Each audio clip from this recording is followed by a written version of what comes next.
Throughout the history of sports, there are names that command respect. Some are known for their records, some for their lifestyles, and others simply for being unbelievably cool. But Muhammad Ali was different. He wasn't just a great boxer. He was a living symbol of courage, resilience, and unshakable belief. Ali didn't wait until retirement to be recognized. From a young age, he boldly declared, "I am the greatest." And the most surprising thing is, he was right. Not just because of his lightning-fast punches or legendary knockouts, but because he fought for what was right, even when it cost him everything. This isn't just the story of a champion. This is the story of a man who dared to speak up when the whole world wanted him to stay silent. Muhammad Ali, born Cassius Marcellus Clay Jr., was born on January 17, 1942, in Louisville, Kentucky, USA. He was the eldest son in a working-class African-American family of four. His father, Cassius Clay Sr., was a sign painter, while his mother, Odessa Grady Clay, worked as a domestic helper and cook. From a young age, Ali experienced poverty, injustice, and racial discrimination, forces he would later confront not only with his fists, but with his voice. From a boy who lost his bike to a boxing legend, it was a rainy day. Cassius Clay was happily riding his brand new bicycle, the most precious thing he owned, to a local fair. After enjoying a few games and a popsicle, he returned to find his bike. Gone. Gone. As if it had never existed. He froze. Then anger set in, and then the tears came. But it wasn't just about the bike. It was the first time he felt that life wasn't fair. Furious, he ran straight to the nearest police station, still wiping away tears, and blurted out, "I want to find the guy who took my bike. I'm gonna beat him up." The officer on duty that day was Joe Martin, an amateur boxing coach. He looked at the scrawny, fiery-eyed boy, all heart, no experience. And instead of laughing or dismissing him, he simply said, "Well, if you're gonna hit someone, you better learn how to do it right." It wasn't just advice. It was a spark. And the very next day, that spark led Cassius Clay to Columbia Gym, a small basement boxing club. He wasn't tall, he wasn't strong. He didn't look like a champion. But he had one thing no coach could ever teach: an unbreakable will. He showed up every day, trained like his life depended on every punch. And soon, it wasn't about the stolen bike anymore. It was about a dream of standing under the lights, on the biggest stage, with the world watching, and knowing his name. The rise of an unbeaten loudmouth. Cassius Clay didn't just enter the world of boxing. He stormed into it like a hurricane. At a time when most fighters were silent, humble, and let their fists do the talking, Clay did the opposite. He boasted, he rhymed, he mocked his opponents, and sometimes, he even predicted the exact round he'd knock them out.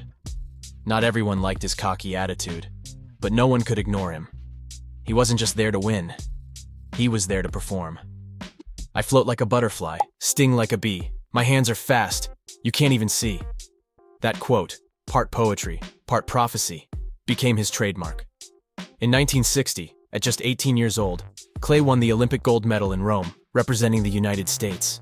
But the real shock came 4 years later, when he faced Sonny Liston, the reigning heavyweight champion, a menacing figure few believed Clay could ever beat. But Clay didn't just win. He outsmarted, outsped, and outshined Liston with flair and confidence the sport had never seen. At 22, he became the youngest heavyweight champion in history at the time. And then, just as the world was still catching its breath, Clay dropped a second bombshell. He announced his conversion to Islam and changed his name to Muhammad Ali. "A free name," he said, "not one given to me by a slave owner." In 1960s America, still deeply divided by racism, this was a political punch, not to a man in the ring, but to a system that had long oppressed his people. Muhammad Ali wasn't just a champion. He was a man who dared to be heard, and demanded the world call him by the name he chose. In 1967, as the Vietnam War reached its peak, the US government drafted Muhammad Ali into the military. At just 25 years old, Ali was at the very top of his career, the reigning heavyweight champion of the world. But when asked to serve, he gave a quiet but earth-shaking answer. "I ain't got no quarrel with them Viet Cong. No Vietnamese ever called me a simple sentence, but it landed like a punch to America's conscience. In a time divided by war, racism, and injustice, Ali chose to stand not for glory, but for principle. And the price he paid was steep. He was stripped of his world title, banned from boxing for nearly 3 years, faced 5 years in prison, and was publicly vilified, called a traitor and a coward by many, from celebrated champion to national outcast.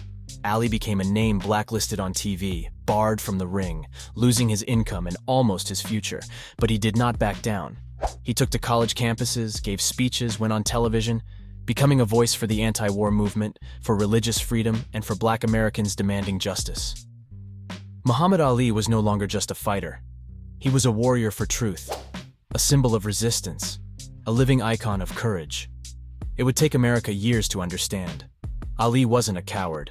He was one of the bravest men the country had ever known. He didn't just face punches in the ring. He stood toe-to-toe with the government, with public opinion, and with injustice itself. And even now, that one quote still echoes through time. "I ain't got no quarrel with them Viet Cong."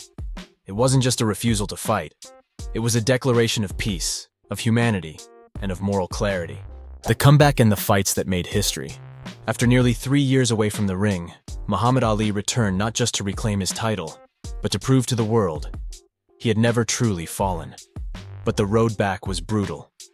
Waiting for him were the fiercest names in boxing: Joe Frazier, Ken Norton, and the most dangerous of them all, George Foreman.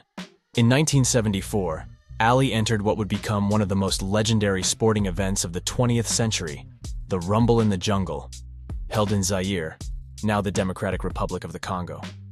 His opponent, George Foreman, was a beast, younger, stronger, and feared across the world. He had destroyed both Frazier and Norton, the two men who had once beaten Ali. Almost everyone believed Ali was walking into a slaughter. But Ali didn't come to lose. He came to make history. Instead of trading blows, Ali unveiled a strategy the world had never seen: rope-a-dope. He leaned back against the ropes, covered up, and let Foreman punch, again and again, until the monster tired himself out. Then, in round 8, Ali struck like lightning. A flurry of punches, fast as fire, sharp as knives, and Foreman went down, knocked out. Ali had done the impossible. He reclaimed the crown and turned a boxing match into legend. The Rumble in the Jungle wasn't just a victory. It was a triumph of intelligence over brute force, patience over pride, and spirit over circumstance. It proved, once and for all, Muhammad Ali wasn't just a champion. He was a living legend, more than a boxer, a humanitarian legend. Even after leaving the ring, Muhammad Ali never stopped fighting, not with his fists, but with his heart. Diagnosed with Parkinson's disease in the 1980s, he didn't disappear from the spotlight. Instead, he devoted the rest of his life to serving others. He fought for human rights, stood up for peace, and became a voice for the marginalized. To many, he was not only a champion of boxing, he was a symbol of courage, faith, and moral conviction.